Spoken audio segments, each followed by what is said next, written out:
Mr. Mrigendra Kumar, Residence Manager at the Hindustan Aeronautics Limited. He would be giving his presentation. Good afternoon to everybody. I have a great pleasure to be here, and it's a privilege for me. I am Mrigendra Kumar from Hindustan Aeronautics Limited. As name suggests, Hindustan Aeronautics Limited is a public sector undertaking, public sector enterprises under Ministry of Defence. We have a pan-India presence.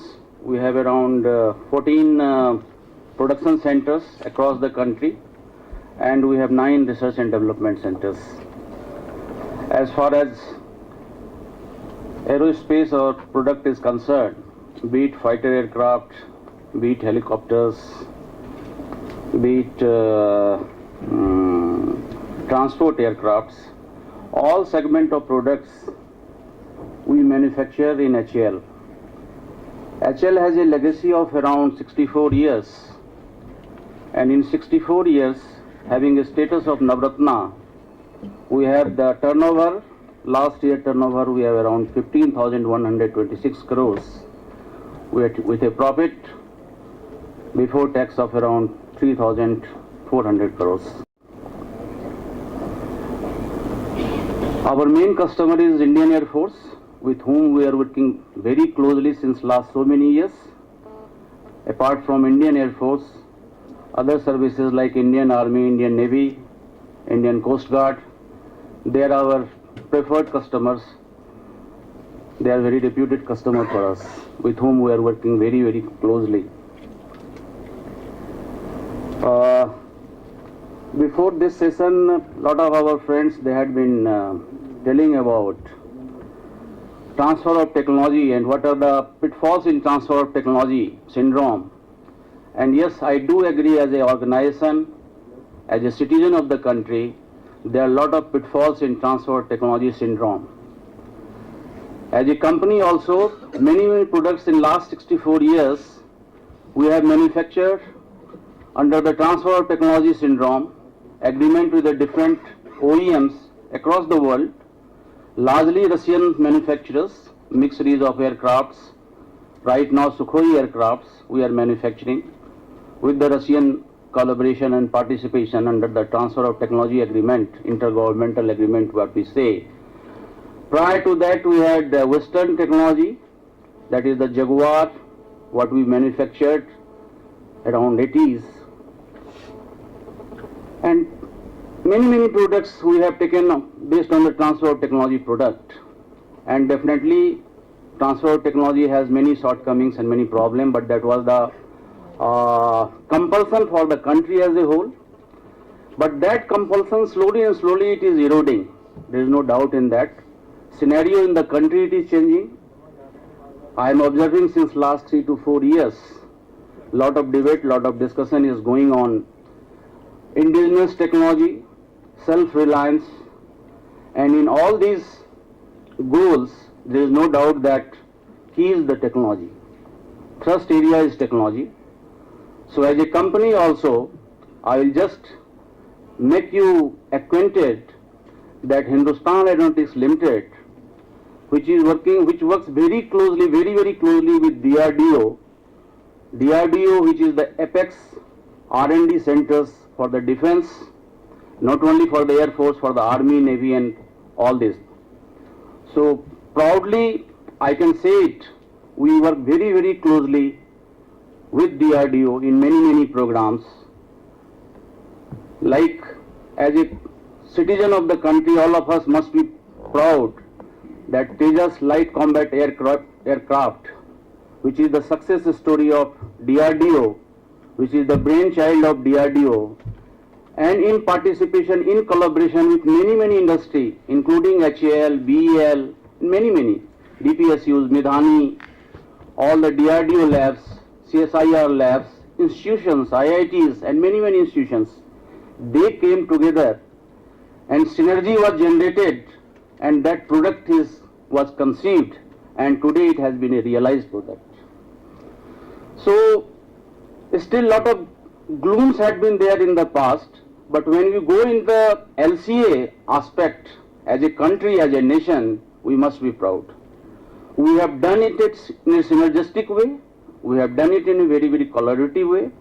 So I was listening very carefully to all the speakers and all the audience, their concern, their enthusiasm, and I don't have any doubt that if that sort of synergy model, and I am very confident under the leadership of Dr. Satish Kumar ji and our SA2RM Dr.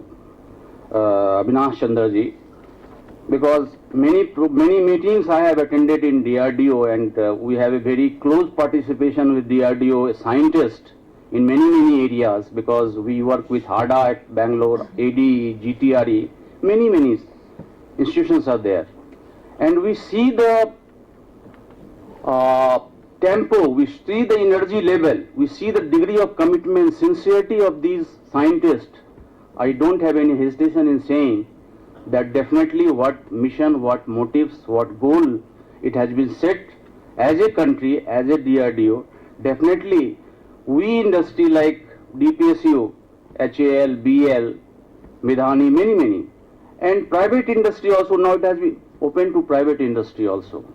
So they will be definitely joining hands, synergy will be generated, and over and above, interestingly, the enthusiasm and dynamism what I am observing in the academia, which was missing for a decade ago, you people are coming forward to join hands, definitely as a country, as institutions, will achieve the goal of the self-reliance. So just giving just bit of information about HAL. As I told you, we have around 14 production centers and 9 R&D centers. All product parts, not only aircraft, aerostructures, engines, these are the main parts. We are manufacturing other subsystems, LRUs like flight control system, that is a very important aspect, avionics, cockpit instruments, display systems, communication systems, radar. We are manufacturing all, more or less every product which goes into aircraft, we are manufacturing. Right now in product range, our Sukhoi is the main thrust area, because country is in need of the fighter aircraft, reduction in the squadrons, we are just trying to accelerate the productions. Apart from that, interestingly, India is the only country, Air Force is the only service, Indian Air Force, and HAL is the only company which is giving a product life support of the product like Jaguar, which is a product of 70s, must have been developed in 60s.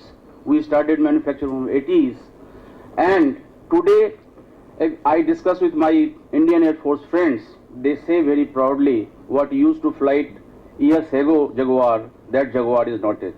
It is a changed Jaguar, because lot of upgradation has been done in the product. It is the capability as a country, as a institution, as a industry, as a customer, as a service, we have developed it. So Jaguar, with all the Darin 2, Darin 3 upgradation, it's an entirely new product.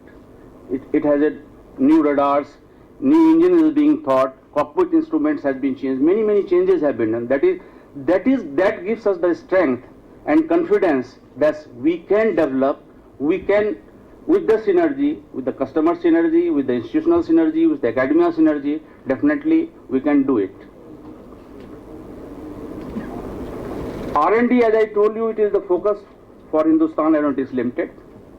If you see the entire defense public sector undertakings, we have a turnover, I don't remember exactly, our turnover is 15,000 crores, BL turnover is around 6,000 crores. We too are the biggest turnover contribution in the defense public sector undertaking. But as far as R&D expenditure is concerned, which is a measurement, which is a benchmark, how much as the organization we are focusing the R&D. So our R&D expenditure is around 8 to 10% of our total turnover. So that indicates our commitment, our motive to promote the research and development ecosystems in aerospace, not only inside the organization, outside the organization also. I'll be happy to tell you, we have a very good association with premier institution as on date, like we have established our chair in IIT Kanpur long back, at IIT Roorkee, at IIT Kharagpur, at IIT Mumbai and IIT Chennai. And day is not far when I see the level of enthusiasm and energy among the private industry and private institutions. Definitely, many things jointly it can be done. Many things it can be done. I do agree with Dr. Satish Kumar ji and our other friends that knowledge has no barrier. Knowledge can come from a jhuggi jhopri also, and it can come from the palace also. So it is not the monopoly of any premier institutions. It can come from anywhere. As a industry, as a organization, we are quite receptive, we are quite open. We invite institution academias to come forward, suggest what are the things you intend to do with us, because we derived our technology strategic planning from our customers, Indian Air Force Technology Perspective Capability Plan, roadmap. From there we draw, we also take a clue from DRDO, because our motive is not to create the redundancy in the ecosystems. What we are doing, if somebody else is doing, definitely either we will be joining the hands or we will be taking a different path, because research development is a very costly affair, and as a country we cannot afford redundancy in that. So I will not be taking much of your time, but I think as I told you, we are in the fixed wing, that is the aircraft. All sort of aircrafts we are manufacturing, fighter, transport aircraft like Dornier, you must have heard. Dornier we are manufacturing. And as I told you one thing, just I would like to point it out here. Earlier, a decade ago, there was an era of transfer of technology. Transfer of technology, know how to manufacture. We had not been getting the nitty-gritties of the technology. Know why it was not coming from the OEM. Across the globe, this is the trend. Because technology development in mainly aerospace or defense, it is a very costly affair. Billions and billions of dollars is put in the development of technology. And that becomes the lifeline of any country or any OEM. They get the large chunk of GDP from these exports. So they don't give you easily the technology. So what China, our friend what China adopted reverse engineering. And from reverse engineering now they are switched to innovation strategy. They are trying to innovate the product. So different sort of ecosystem. First they have tried to create the ecosystem. What are the ingredients to create the ecosystem? That is very important. I was deliberating with some of my friends. He was telling, you must be knowing, 20 years back China was nowhere in telecom. Nowhere. They had a company like Jetty, very small company. Why nobody was knowing. But today I think Jetty and Huawei, they are the leading telecom company across the world. Even they are supplying the equipments, telecom gear and other things to USA also. And as a country, USA also they are scared of. Because telecom is a very strategic importance.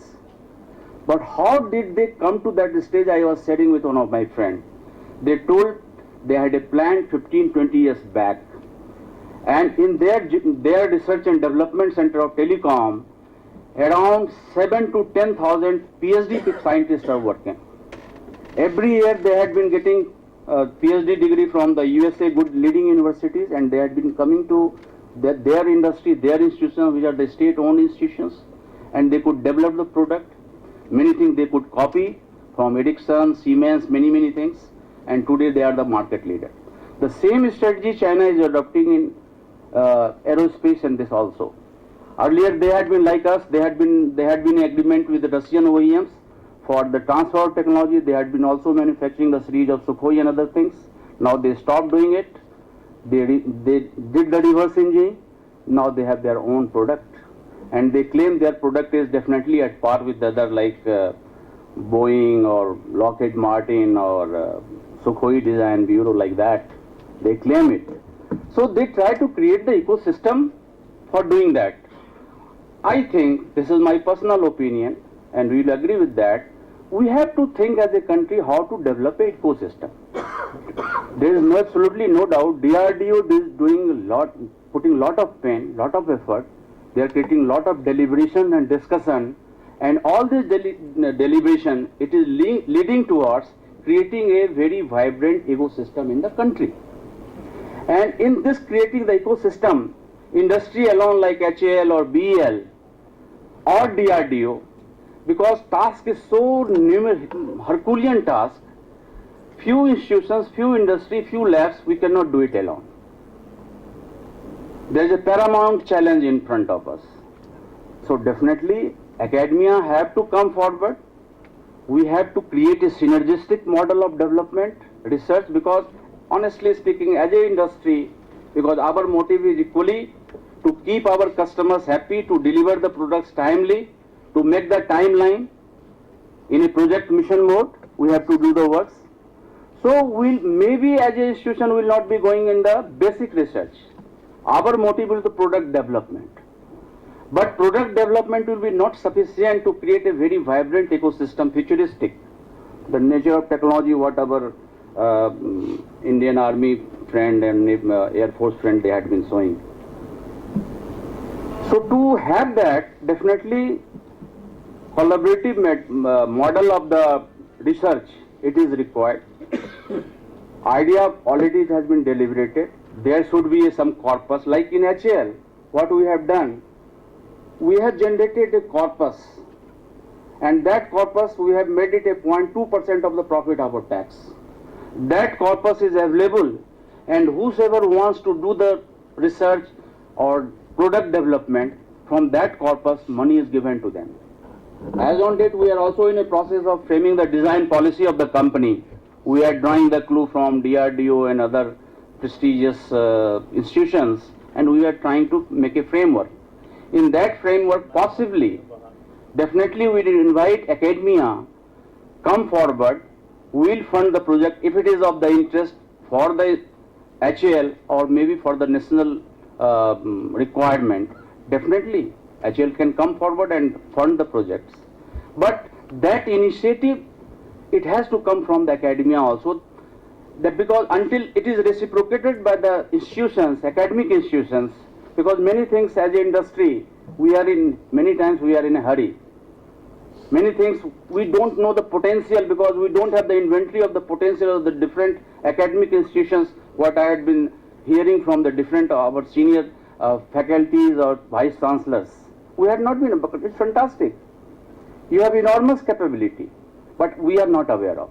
So we have to develop a mechanism which way the inventory skills of the institutions can also known to the industry like us, so that we also come to know, yes, this university, this institution, they have this potential. So my requirement, your skill set, it match. So we can also approach you, you can equally approach us. So that sort of reciprocating model, sir, it is required to be evolved, and sir has rightly said that sort of synergy, because hundreds and hundreds of engineering institutions are there. Maybe we cannot approach all the institutions. So possibly what sir has suggested, we should try to create a regional network. In one region, one university or two, like what he was giving the example of multi-university model of USA. So that sort of approach, I think that will be a useful approach for us, where industry and institutions, academics, we can just join hands, we can collaborate, and definitely results will be very, very, will be successful.